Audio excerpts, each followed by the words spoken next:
If you're hearing this, you have successfully found a wisdom tooth carrying the latest episode of Elaine's cooking podcast for the soul. That means we trust you. And because these recipes are all for the betterment of your survival, it also means we kind of like you too. Don't let it get to your head. Enjoy the show.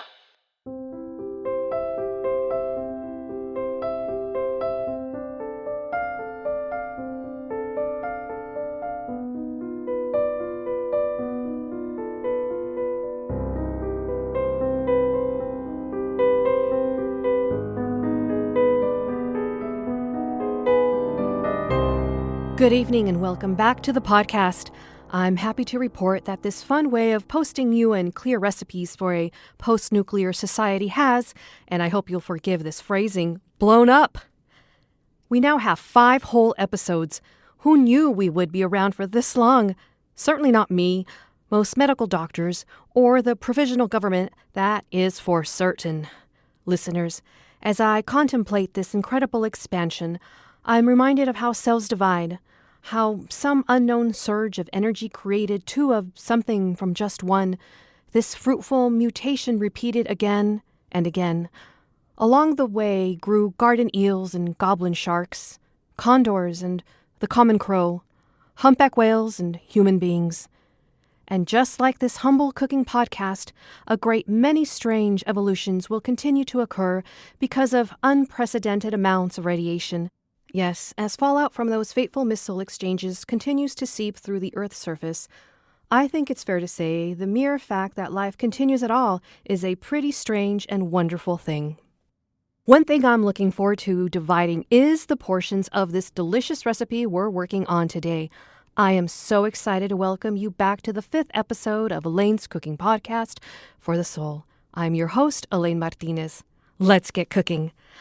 But before we can begin, please join me in welcoming today's guest and co-host, Rebecca Heimlin. Thank you for having me, Miss Elaine, or should I say, Doctor?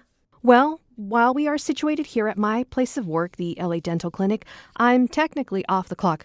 Elaine will do just fine. This place is very calm. Why, thank you for saying so, Rebecca. It was between charcoal and lead gray for the color of the dental chairs here, and I think I made the right call, too. You went with a chalk? Lead gray. Lead gray, yes, lovely. It hides spills and stains really well. That's why we've got the hot plate set up carefully upon the seat here with a series of tools splayed out on the movable side tray. It's really nice, Elaine. I feel like I'm about to perform a root canal on this recipe. Now, Rebecca, we met a few days ago when I was taking out the trash and you were biking down the alleyway. That is right. It's the fastest and most discreet way to get places these days. Plus, sometimes you can find some good things. You don't say. Like what? Well, last week I found a really good armchair with just one little seam ripped and the stuffing popped out. I just pushed it back in, stitched it right up, and put a corduroy patch over it. Now it's the happiest little chair. Very nice. What else? Oh, what else? I found a really great water heater. I mean, the pipe was busted, but I just soldered that baby back together and then figured out a way to connect my hand generator right into it so I can take hot showers in 100% non-contaminated water. Maybe the only household in L.A. that can. Oh, my. We haven't had clean hot water in this country since the first warhead touched down in the valley a few months ago, right? Very impressive. Anything else notable found in the alleyways on your bike ride? You, of course. Aww. I mean, I was hoping you were throwing out some old bread. Which I wasn't. As we all know, bread is currently very illegal. Right, but then we got to talking and somehow it came up that I was headed home to make some churros. And that's why you're here with us today. That's right. We're making up some classic churros. My daughter memorized this recipe from her home ec binder. She was in middle school before all this unpleasantness went down. Anyway, recently, every morning, afternoon, and evening is churros, churros, churros. I think that's very sweet that she wants to cook for you. They are very sweet. That's the problem. You're about to get a new patient. I'm sure of it. Yes, for those who have not had this treat before the missiles, churros are basically fried tubes of dough covered in raw sugar and cinnamon. Yeah, I guess they're probably not the healthiest now that I hear it out loud, but hey, life is short, right? And getting shorter every minute. Well, what do you say we get started then? I say let's do it. I'm just arranging the overhead lights so we can see better. Great. So I noticed you have a smallish pot here. It's my favorite and also only 1-quart saucepan, yes. And I also see a mixing bowl and a rubber spatula. Wonderful. Yes, here at Elaine's Cooking Podcast for the Soul, everything is top of the line, or it was at some point in time. Excellent. You've prepared a lovely cooking space and I've brought you our ingredients. Let's take a look. Salt, sugar, cinnamon, and I also see flour, vegetable oil, and canola oil. Oh my, 2 types of oil. These are fancy churros. Oh, you flatter me. These are really just basics you can get at the weekly ration swap, or may even just be hanging out in the pantry of a whosever home you're bunkered down in. Check it out. One person's cherished treasures is another person's looted goods. You also brought a thick Ziploc bag and a small paper sack. True. Those will come into play later. For now, would you mind showing me how to turn on this contraption? I think I can manage that. This thing we have arranged on the seat is a handy old propane-powered hot plate. It's been a little finicky lately, so let me just see if I can... It's not engaging. Oh! Ah! Just a medium-sized ball of flame there. Had that gas on for a little too long before lighting. I should know better. Oh, danger can be silly sometimes, right? I'll see if I can get that in working order after the show. In the meantime, in this small pot goes 1/2 cup of potable water. I believe you said you would have that prepared. Certainly. Going in. Wonderful. Next, we add in 1 tablespoon of both white sugar and vegetable oil, and then a pinch of salt. Then we bring it to a boil, like it is right now, okay? Wow. Little baby cooks fast. Sometimes even I struggle to keep up with her. Okay, we'll turn this heat way, way down. Maybe off. Normally that part takes the longest. Nice, right? What's next, Rebecca? Great. So now we'll just pour this boiled water mixture into the big bowl here. And we're going to gradually mix in 1/2 cup of flour with this handy rubber spatula. Let's say while you fold in the flour, I'll wash out this pot in the hand sink in the back room. We'll let our listeners have a little break and enjoy a small ad in the meantime. How does that sound to you, Rebecca? Sounds perfect. I'd love to see if I still have eyebrows from that small fireball we unleashed. Lovely. Listeners, I'm once again asking you to stay very still for the duration of the break. You never know who is out there scanning the thermal print of your body's movements through closed doors. We'll be right back. This week's episode is brought to you by the Los Angeles Ration Swap. Located at the long-abandoned car wash at 8th and La Brea, the weekly ration swap is where you can exchange the rations allotted to you by your district with others. Are you Silver Lake residents tired of your weekly dose of shoegaze albums? Trade 7 or 8 to a fellow in Venice who has given more tahini seasoning than he knows what to do with. Folks in West Hollywood are rumored to be overflowing with coconut water, so maybe our friends in Long Beach feel like trekking up to trade their verified wealth of Zappin' apple sour punch straws. Remember, the ration swap is overseen by the provisional government's horde of administrators, so martial law abides. That means no bread and no complaining. Come down to 8th and La Brea, the LA ration swap, where your scavenged garbage is another person's treasures. Now back to the show. Thank you for returning to the show, listeners. I know each and every moment you devote to podcasts such as this represents actual passing time on your aging body and waning spirit. I'm so grateful for your dedication to content on your journey for true contentment. We're working on a churros recipe brought to us by friend Rebecca Heimlin and a middle school home ec binder. We left off with Rebecca folding in some flour to our mixture of boiled water, salt, sugar, and vegetable oil. It's important not to overmix or you'll get really tough churros. And I've reset the station that includes a small clean pan and a now fully functional hot plate thanks to Rebecca's handiness. Thanks, Rebecca. Elaine, it was not only a pleasure, but a hazard. So that mixture appears to be holding together. What's next? We're about to get into the fun part. You have to have your wits about you, but it's a good time. I use this thick Ziploc bag you mentioned earlier and put the dough right in here. While I'm transferring that, can you get the canola oil heating up? We're going to be very thrifty here and use just half of that quart of oil. Sure thing. Phew. Works like a charm now. Do you have a pair of scissors, Elaine? Possibly somewhere. Will a scalpel do? Oh, sure. I'm just slicing one of the bottom corners of this bag straight across. Now, I don't want noodles, but I certainly don't want these churros to be too thick either, or they won't cook all the way through. Better to be cautious and start small, but I happen to know from experience that right about here is the perfect size. Looks to create an opening the size of a nickel, the old American 5-cent piece, that is. That's about right. Now I see that the oil is starting to look ready. Precisionists will want this to be 375 degrees. The more lackadaisical cooks like myself will just kind of roll with it, knowing that some will be just a little undercooked at first, and we'll just try our best not to burn the absolute life out of anything along the way. I'm with you tonight, Rebecca. Like Thelma and Louise. Let's get going. Oh, I almost forgot. Quick, take this paper bag and throw a fourth a cup of white sugar and just a little bit of cinnamon. Less than a teaspoon. Yeah, that looks good. This is how we're going to coat them after we take them out of the oil, right?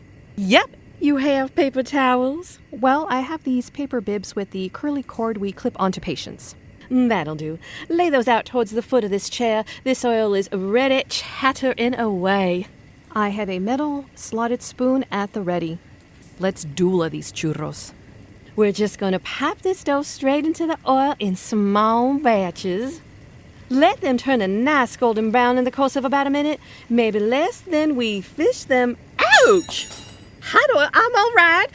Here are those paper bibs. We can let them rest for just a few moments. Then you just throw them in the sugar-filled bag and shake, shake, shake. Wow. And then we repeat. I can't believe I've never made these before. I can see why your daughter enjoys this so much. Right. This whole thing took about 10 minutes, prep and all. What a fun and easy recipe. And we both know that any good churro has a solid partner. I don't have the time or the patience to whip up any real chocolate sauce, but I do have a chocolate hazelnut spread. I threw in just a smidge of hot water just to sauce it up. It's not perfect, but it is. Delicious. Exactly. Wow. I'm suddenly remembering visiting my aunt and uncle in Chicago when I was a kid. They used to run out and get these from this little churro truck that posted up near their house. There was always one weekend morning when cooking for me and my siblings was too much to hassle with. I almost forgot about those mornings, full of laughter, sugar-coated fingers, warmth. They seem so distant and unreal. So are these like as good, better? Rebecca, I think these are wonderful because they bring new memories that are not paired with my dearly departed relatives. Oh, stop. They're that good. I can't wait to tell Ella you love them. She's going to be so happy. Well, it's true. I'm so thankful you could be here to share this recipe with us. Elaine, it was my pleasure. Now it's getting late. Will you be okay biking home? Oh, sure. I usually just swing my bulky chain lock around like a lasso as I ride, screaming. People generally don't mess with me. Well, you simply can't be too careful these days. Would you like me to affix a couple of scalpels onto the end of your bike lock for added menace? Oh, Elaine, what a charming idea. And there. That epoxy dries in just a minute. Looks good, don't you think? I always thought I should carry mace as a woman. Thank you so much, Elaine. Thank you. Ride safe. Here's your half of the churros. Never safer. Would you mind holding the door open for me? I'd love to just ride out straight from this building. Of course. Cool, I'm ready. Bye, Elaine. Goodbye.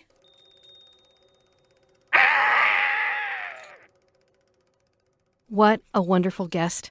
I am so lucky to have run into her as she rummaged through my garbage can. When I consider the complexities of my own internal self, I must remind myself of the vast nuance that every human being possesses.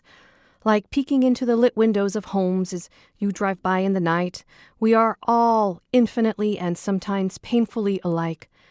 And yet I am warmed by the thought that, although so much seems to separate us, we are bonded by the extreme unlikelihood of our continued existence.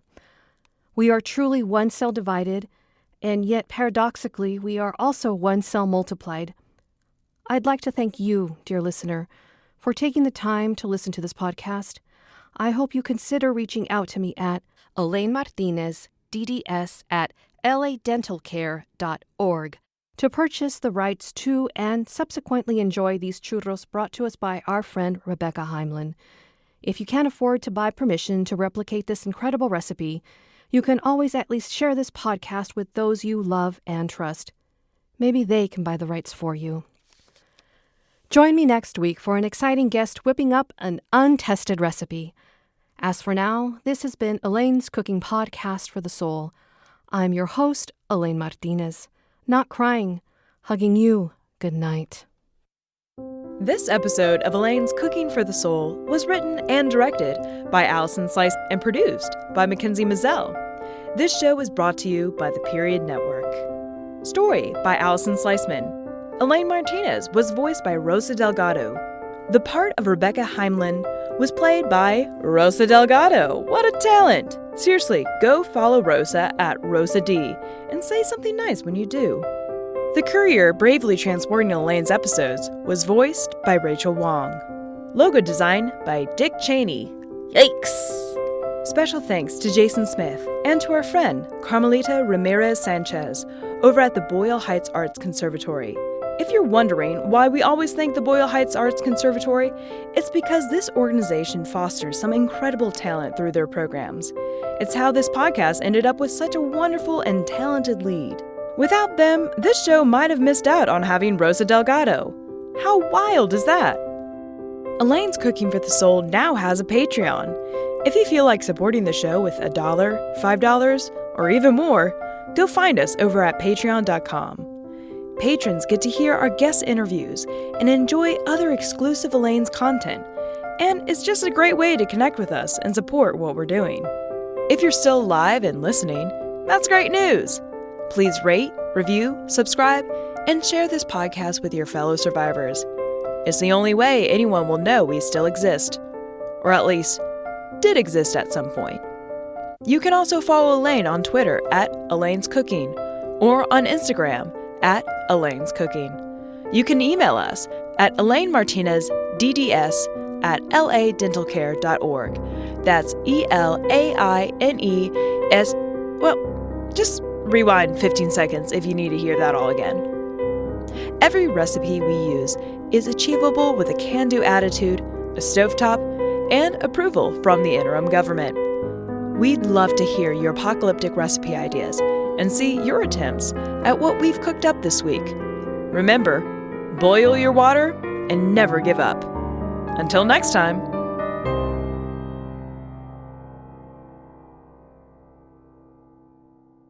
Congrats on making it to the end of another show. Not everyone did, you know. Keep telling only those you trust where they can find this podcast, and kindly return the USB drive. Darn it. I meant return the wisdom teeth to their proper spot so others may access the episode. In the meantime, keep living and find us again next week.